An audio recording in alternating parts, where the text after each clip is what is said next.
Muchísimas gracias, damas y caballeros. Llegó la hora, llegó el momento del doctor Ciriaco. Y aquí lo tenemos. Como cada martes. Como cada martes, doctor, pero ¿qué le pareció lo de la reforma? Mire, Mira, ¿qué fue lo que pasó?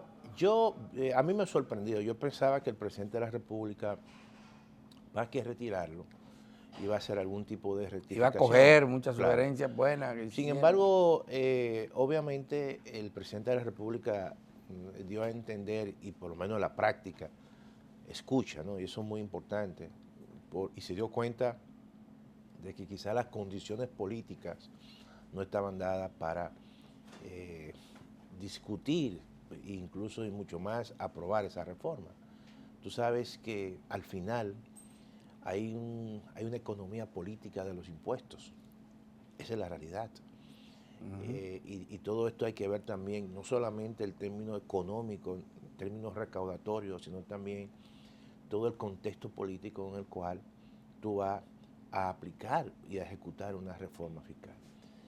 Y también hay que comprender lo siguiente, que son experiencias, que la sociedad dominicana ha cambiado. O sea, muchas veces los economistas decimos, y muchos dicen, que la mejor reforma se hizo cuando el doctor Balaguer. Bueno, fiscal, pero la del 92. Pero la sociedad dominicana de hoy no es la sociedad dominicana del año 1992. Hoy en día, de una forma u otra, hay una sociedad que participa más, Claro. una sociedad que está más empoderada, que tiene más información, que los medios de comunicación son mucho más activos, las redes sociales. Y hoy cualquier ciudadano te puede hablar a ti de lo que puede sentir cuando le ponen impuestos. Todo eso hay que reconocer que esa es la realidad de la sociedad dominicana hoy en día. Entonces yo creo que el presidente de la República fue sabio y viendo esa situación lo retira. Ahora, ¿qué ocurre? El presidente de la República dice, haremos algunos ajustes.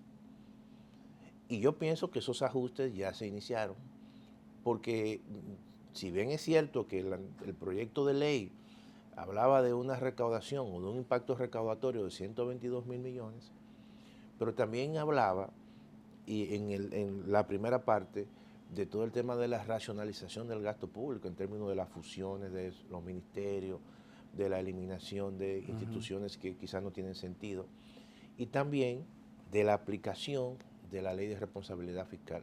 Que yo creo que por ahí es que donde más se va a enfatizar en esta coyuntura. Y eso podría incluso... evitar más la evasión también, ¿verdad? Evitar la evasión, atacar más la evasión fiscal. Ya la Dirección General de Impuestos No, Internos. va a ser un censo, incluso eso está en el mismo proyecto de ley. Entonces, ¿Y no necesita una ley para No, eso? entonces hacer un censo y atacar de manera muy masiva la evasión, yo creo que es el camino. Y el tema energético, que no lo trató ayer ni antes el presidente, porque hay que decir que la cantidad de dinero que invierte el Estado para mantener...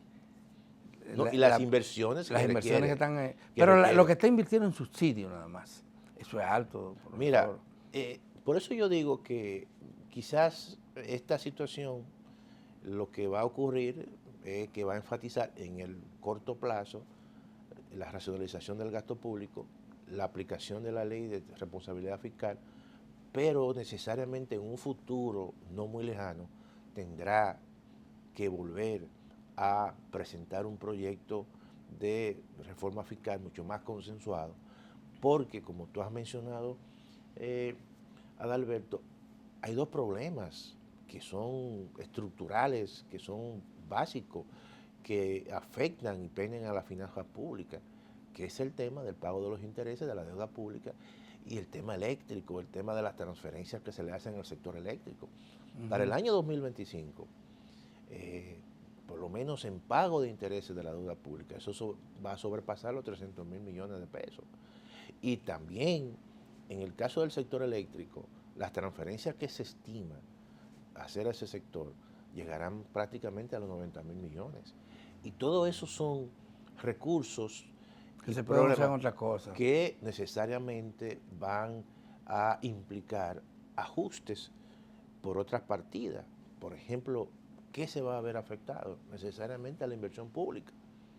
Y esos son de los elementos que pienso yo van a estar presentes y van a provocar que en un futuro no muy lejano otra vez se vuelva a Pero hablar el gobierno, de reforma no sé qué fiscal. usted piensa, ha iniciado una serie de obras de manera simultánea Claro.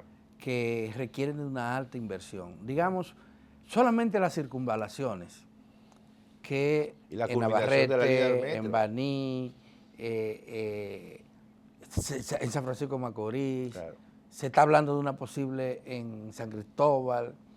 Eso cuesta mucho dinero. No, y además Mientras que hay proyectos pequeños todo eso que es se posponen, todo eso es inversión pública. es inversión pública. Entonces, la autopista Duarte, Claro, entonces, esa gran... que no ha concluido. que no ha concluido, le falta muchísimo Claro, todavía esa entonces, autopista. cuando tú observas... Y ese es mucho dinero, estamos hablando de decenas de miles de Claro. millones de Mira, pesos. mira, una economía como la economía dominicana, que hay que decir lo siguiente, no es una economía que está en crisis.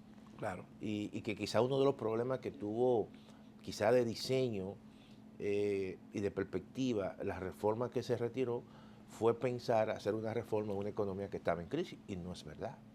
Ahora, la economía dominicana, por sus características Pero yo he actuales, oído decir, para que usted me aclare Sí, ahí, sí, sí. a muchos economistas, que en los periodos como este es que deberían de hacerse esas reformas, no lo de crisis, no esperar. Claro, yo soy de... La gente lo va a entender más en el Claro, crisis, pero yo soy partidario que esto es el momento y el periodo donde la economía está creciendo, tú hacer, obviamente, las reformas que tienes que hacer.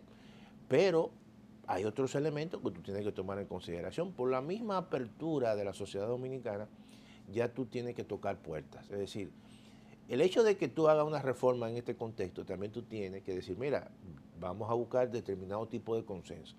Consenso mínimo, pero profesor, consenso mínimo. Una sociedad como está esta, tan fragmentada, con tantos intereses, porque esta no es una sociedad homogénea, no está clarísimo. Esto no es de que aquí están los ricos, aquí están los pobres. En ese medio ahí hay de todo. Pero el consenso, es muy difícil lograr un consenso. No, pero es consenso mínimo. No estamos hablando de generar sino en algunos aspectos. Por ejemplo, la Ley de Estrategia Nacional de Desarrollo se llegó a un consenso mínimo, a puntos. ¿En cuáles puntos?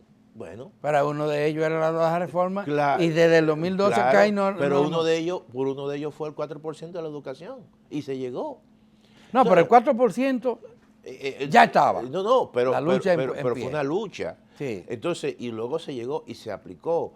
Entonces tú puedes decir, mira, en el caso, por ejemplo, del pacto fiscal, a lo mejor tú dices, vamos a tocar la puerta aquí, la puerta aquí. Ahora, eso es un elemento. Ahora, la economía dominicana, dentro de esta característica de crecimiento, requiere de una alta inversión pública. Y de eso se trata. Por ejemplo, este tipo de economía, que tradicionalmente para tú mantener ese crecimiento y mejorar las infraestructuras, como tú has mencionado, necesita un coeficiente de inversión con respecto al PIB entre el 4 y el 5% del PIB.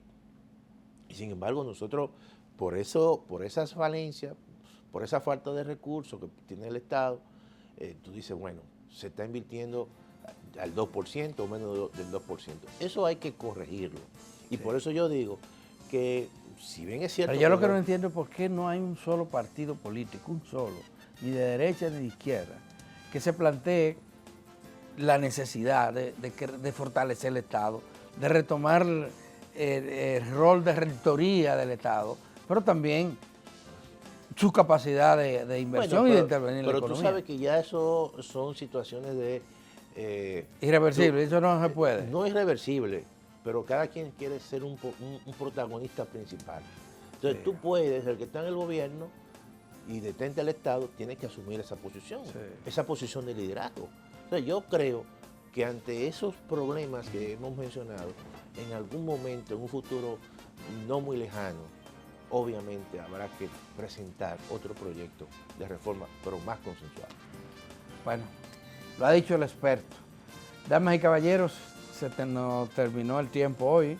Mañana de nuevo aquí, en este que es su telediario 1+1.